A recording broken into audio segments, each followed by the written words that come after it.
Looking at the discussions currently, crisis, global crisis, supposedly the worst after the end of the 1920s, hitting not only individual countries but hitting the global economy, hitting not only at a surface but going very deep,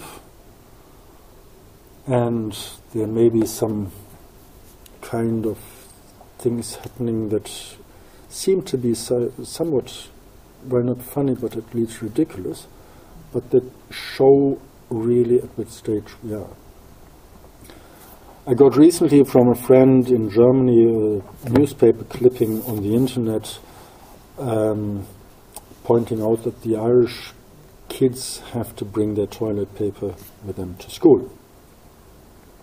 A severe cutback, that schools do not have even the money to pay toilet paper for schools. Now, don't say anything against the Irish, because it was in a German newspaper, and I clicked the other links.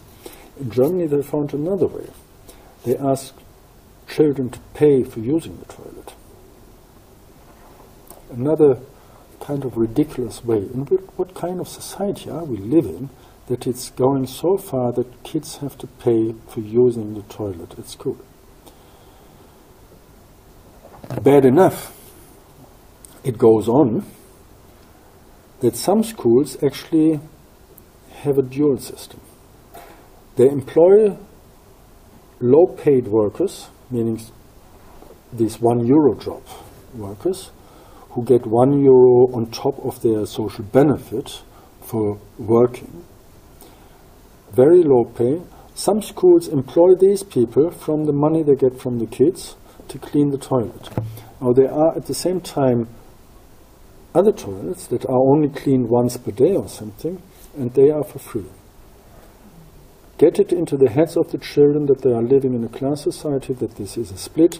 If you have money, you can go to a clean toilet. If you don't have it, you have to get the basic service that is there. I think it is a serious problem, and being so ridiculous that we are fighting over toilet paper in the 21st century.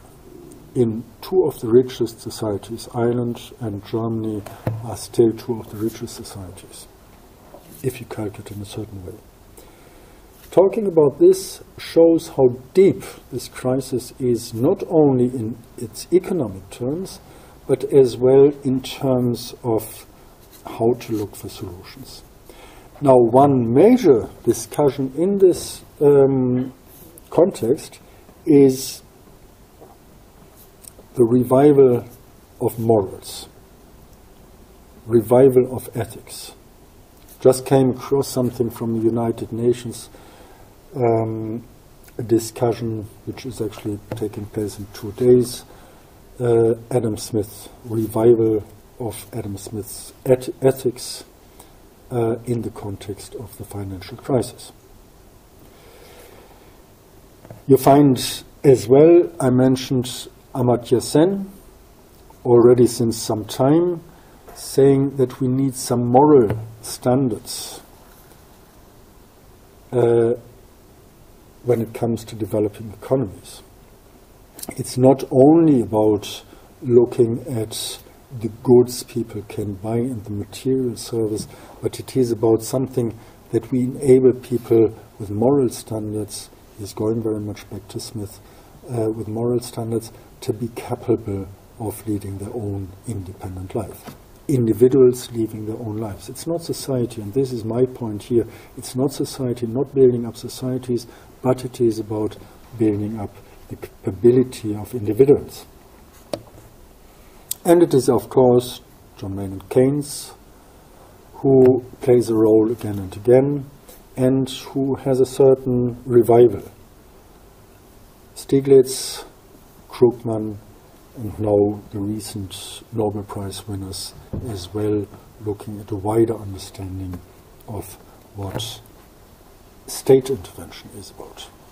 But in all these cases, you find the basic principle untouched. The basic principle of growth policies, competitiveness, and looking for economic advantage, but including something else, including kind of steering based on moral values. It is important. It is without any doubt a necessary step in the current situation that we answer the current crisis with immediate steps of getting out there.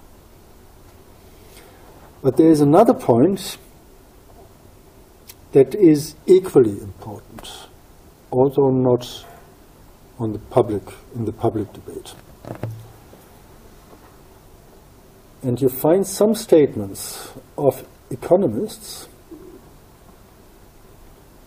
coming first to the negative side, that say, politicians as well, actually we could not foresee this crisis. This was just happening out of sudden. We had been unprepared and something popped up, a bubble bursting.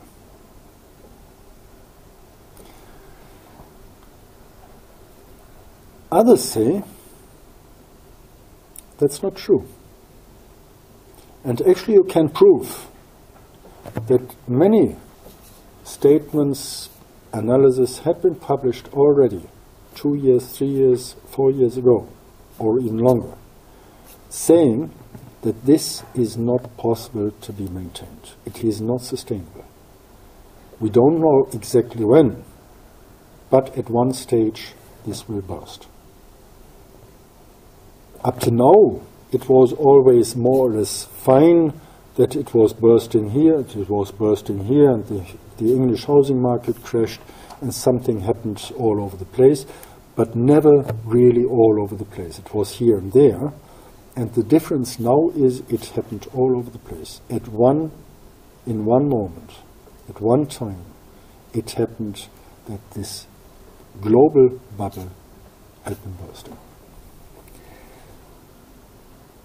What happens, and this was the point in this analysis that said we could foresee it, or we can foresee it at the time, that they said the bubble economy, as it is called, is actually an economy that lacks the basis of production. It's not based in production, it's based in circulation. It's based in exchange. If you look at processes today, including technology, press one button, and within the next 5 minutes, I don't know how many billion euro, pounds, yen, dollars are going a couple of times around the world in different directions. You can't even think as fast as they go. Long chains, I mentioned them. We do not really control them. We can control them to some extent as long as we have control over some part of it. But as soon as we lose the overall control, the bubble bursts. One key will cause a chaos. And this was what happened. Banks crashing, the entire system going down, because all this wealth that had been produced in inverted commas was not production related.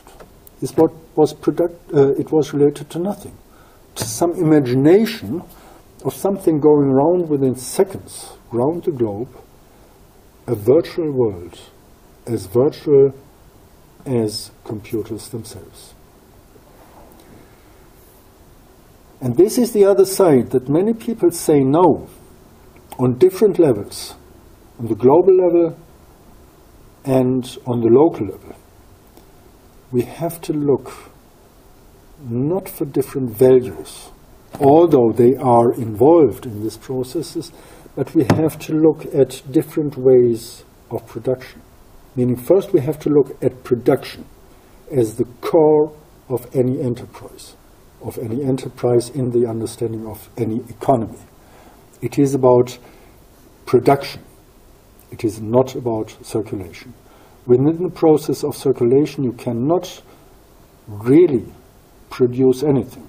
Any added value, any value that seems to come from circulation has to be based in production. And then we have to think about what and how are we producing. Are we producing the patients for the health system of tomorrow because we exploit people today? Are we producing the green economy of tomorrow because we destroy the environment today? Or